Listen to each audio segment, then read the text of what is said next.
right, welcome back to Fox and Friends. He says the administration doesn't have a grasp on the enemy we face when it comes to Islamic terrorists. So now our next guest is heading up and suggesting a Team B, a group of experts similar to the group that was commissioned by the former CIA chief George Herbert Walker Bush to study the threat posed by the former Soviet Union. Frank Gaffney is the president of the Center for Security Policy and a columnist for the Washington Times. He's in the bureau right now.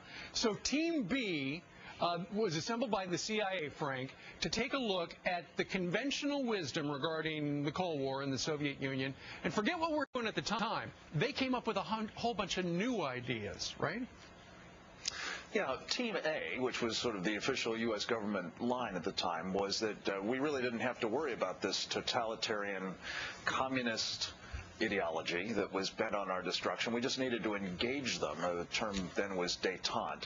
Today we've had a similar kind of mindset that has become the Team A view, if you will, that we've seen, I think, to the horror of most Americans playing out in the aftermath of the Fort Hood attack and more recently this narrowly averted Detroit bombing, where we've seemed to be blind to the totalitarian ideology bent on our destruction that is operating today, namely what authoritative Islam, as we've talked about before, calls Shariah. Right. And I think a Team B that is charged with evaluating on the basis, as we did in the Cold War, of all of the classified information, what's actually at work here? How is it operating? What threat does it represent as an ideology, and how do we counter it is critically needed. It's long overdue, in fact.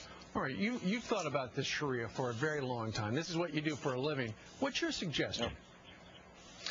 Well, I think if you do, in fact, recognize this ideological component, it enables you to differentiate between the vast preponderance, I believe, of Muslims who don't want to live under Sharia any more than the rest of us do, right, and those who wish to impose it on both those Muslims and the rest of us.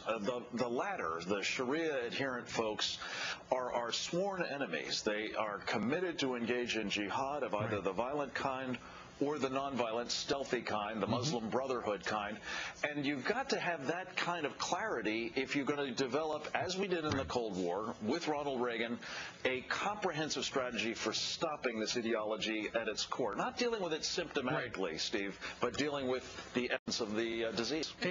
That makes perfect sense to start in the beginning, at the center. But Frank, it really, and this is a damning indictment, it doesn't sound like you have much faith in the president's team.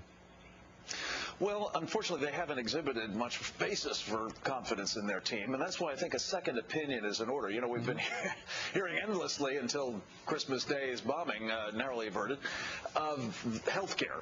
I think it's like having one set of doctors who only have one view, and they think that they can deal with this symptomatically. They think that they can keep you in your seat longer on the plane or out of the bathrooms or other things, scanning.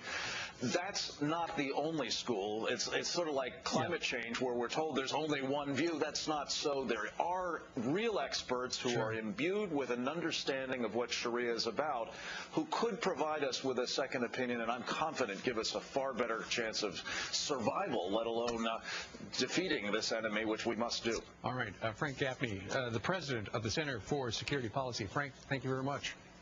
My pleasure. Thank you, Steve.